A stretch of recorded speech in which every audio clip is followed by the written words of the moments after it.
Hello दोस्तों, good good evening. आज का हमारा टॉपिक रहेगा रिस्क असेसमेंट फॉर्म या फिर रिस्क असेसमेंट फॉर्मेट कैसे बनाते हैं। सबसे पहले मैं आपको बता देता हूँ, रिस्क असेसमेंट बनाने से पहले हमें ये पता होना चाहिए रिस्क असेसमेंट होता क्या है, उसका स्टेप्स क्या होता है और रिस्क मैट्रिक्स क्या होता है, हैजार्ड क्या होता है, रिस्क क्या होता है, ये पता होना चाहिए। और बेसिक टाइप्स ऑफ हजार्ड पता होना चाहिए। एज पर वर्क प्लेस कौन कौन सा हजार्ड अवेलेबल है वो पता होना चाहिए।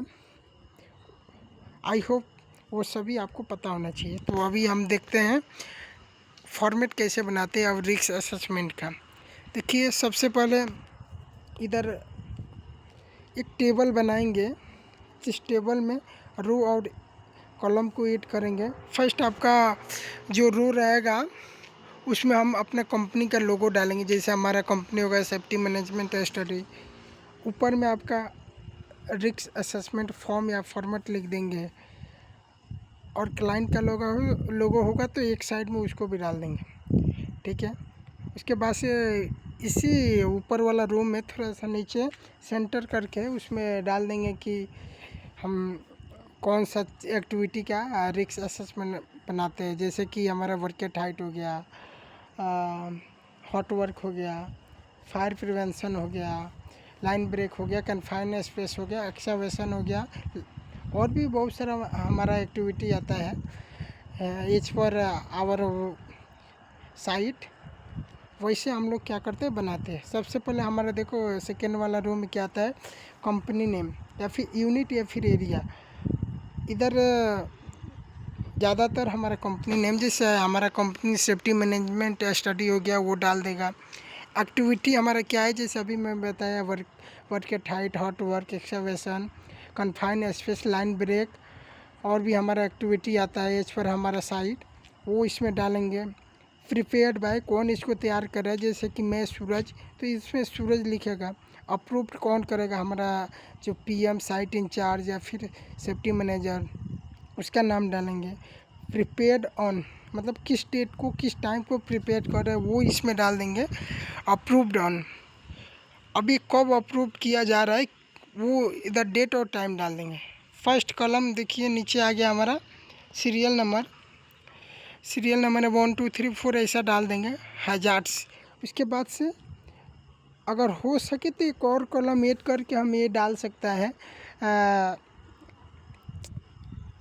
ब्रेक करके, जो हम एक्टिविटी का रिस्क असेसमेंट बनाएगा उसका ब्रेक करके एक सब एक्टिविटी डाल देगा। जैसे कि हमारा मान लीजिए हम लोग वर्केट हाइट के स्कैफोल्डिंग लगाने जा रहे हैं। स्कैफोल्डिंग लगाने से पहले हम क्या करते हैं, डायरेक्ट तो स्कैफोल्डिंग नहीं लगा देंगे ना ले जाकर साइट पे वर्क एरिया पे। फर्स्ट हम क्या करेंगे, परमिट लेगा। परमिट लेने के लिए हमें क्या क्या खतरा, वो किसको किसको हो सकता है, कैसे बच सकता है, क्या कंट्रोल मेजर लगाएंगे।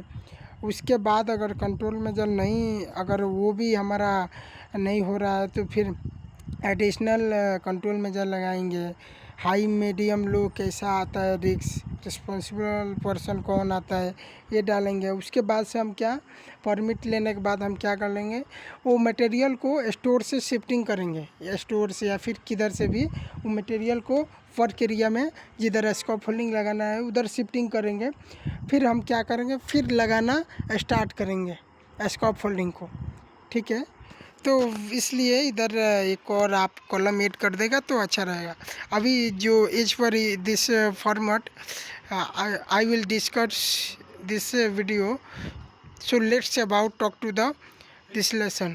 फर्स्ट हमारा सीरियल नंबर आ गया, देन हजार्ड्स हो जाएगा। हजार्ड्स क्या है, जैसे कि हम अभी एक एक्टिविटी कंसिडर किया स्कैफोल्डिंग का। कॉमन स्कैफोल्डिंग का फर्स्ट हजार होता है कोलैप्स और स्कैफोल्डिंग, मतलब कि स्कैफोल्डिंग को गिर जाना, ढह जाना, वो हजार्ड इसमें डाल देंगे। Who might be harmed, and how, मतलब कि किसको हानि हो सकता है। अभी देखो स्कैफोल्डिंग गिरेगा तो किसको हानि, जो वर्कर्स उस पे काम करेंगे, या फिर अगर काम नहीं हो रहा है इरेक्शन, मतलब कि स्कैफोल्डिंग बन रहा होगा, अभी बना रहा होगा, तो किसको, जो बना रहा होगा स्कैफोल्डर, उसको हानि होगा ना, तो इसमें उसका नाम डालेंगे। एंड हाउ, कैसे डालेगा उसमें, इसमें कैसे हानि पहुंचा सकता है, वो क्या करेगा इसमें डालेगा, एक्सप्लेन करेगा। जैसे कि कैसे हानि पहुंचा सकता है, अगर एक वर्क स्कैफोल्डिंग इरेक्शन कर रहा है, लगा रहा है, तो उसको जब प्रॉपर नहीं लगाएगा, अगर मिट्टी का जो ये रहेगा ना, ये नीचे स्कैफोल्डिंग लगाते समय नीचे का जो मिट्टी रहता है सरफेस, अगर उधर गीली सतह है या फिर पानी जमा है, वाटर एक्यूमुलेट हुआ है, तो वैसा वो स्कैफोल्डिंग गिरने का चांस है। फर्स्ट हम क्या देखेंगे, उधर का वो सरफेस देखेंगे। स्कैफोल्डिंग इरेक्शन से पहले हम क्या देखते हैं, उधर सरफेस देखते हैं, वो हमारा एक्सप्लेन हो गया। नेक्स्ट, एग्जिस्टिंग कंट्रोल मेजर, मतलब कि हम पहले से क्या कंट्रोल मेजर लिया गया है वो उसमें इम्प्लीमेंट करेंगे। पहले से क्या हम ले सकते हैं, फर्स्ट परमिट ले सकता है। परमिट हमारा सभी चेकलिस्ट जो आता है कि फर्स्ट स्कैफोल्डिंग लगाने से पहले जो वर्कर्स रहेगा वो ट्रेंड रहेगा, एक्सपीरियंस रहेगा, उसका इंडक्शन ट्रेनिंग हुआ रहेगा, TBT, job specific training, scaffolding training, सभी उसको दिया जाना चाहिए। प्लस उसको इमरजेंसी प्रोसीजर, अगर इन केस ऑफ इमरजेंसी हो जाता है तो उससे कैसे बचना है, लाइक फायर, परकेट हाइट, इलेक्ट्रिकल शॉक, ये सब कुछ होता है, तो उससे कैसे बचना है ये सभी उसको पता होना चाहिए। उसको हम लोग क्या बोलते हैं, एग्जिस्टिंग, मतलब पहले का कंट्रोल मेजर, काम करने से पहले। अभी देखो एडिशनल कंट्रोल मेजर क्या ले सकते हैं हम, अगर स्कैफोल्डिंग इरेक्शन कर रहा है, उसके बाद हमें क्या, फुल बॉडी हार्नेस को हमें क्या, उसको ट्रेनिंग देना चाहिए, दिया होना चाहिए, उसको पता होना चाहिए स्कैफोल्डिंग में जब हम लोग इरेक्शन करेगा तो स्कैफोल्डिंग लगा होना चाहिए, फुल बॉडी हार्नेस को एंकर किया हुआ है। ऐसा नहीं है फुल बॉडी हार्नेस बॉडी में वियर करके ऐसे चढ़ गया, उसको ये भी पता होना चाहिए कितना मीटर से हम लोग सेफ्टी बेल्ट को एंकर करेगा, किधर एंकर करेगा। ये नहीं कि ऐसा जगह एंकर कर दिया, उसको फॉल होते समय वो रोक ही नहीं पाया, फिर लगाने से कोई फ़ायदा नहीं है, इसलिए ये सब पता होना चाहिए। प्रायोरिटी मतलब लो, हाई, मीडियम, मतलब कि उसको गिरने के लिए कितना चांस है, ज़्यादा, कम या फिर मीडियम, वो इसमें डाल देगा। रिस्पॉन्सिबल पर्सन कौन हो सकता है, site supervisor, engineer, QC department या सेफ्टी वाला, इसमें जो उधर अवेलेबल रहेगा वो डाल देगा। उसके बाद से नीचे आपका कितना एक्टिविटी आ रहा है, इस per hour site, your site, वो डाल देगा। अगर ज़रूरत पड़ेगा तो इसमें कॉलम और रो ऐड करेगा लास्ट में, इधर प्रिपेयर्ड बाय लास्ट में लिख सकता है। ये हमारा रिस्क असेसमेंट फॉर्मेट हो गया, इसको सेम आप ये कर सकता है, फॉर्मेट बना सकते हैं। ओके।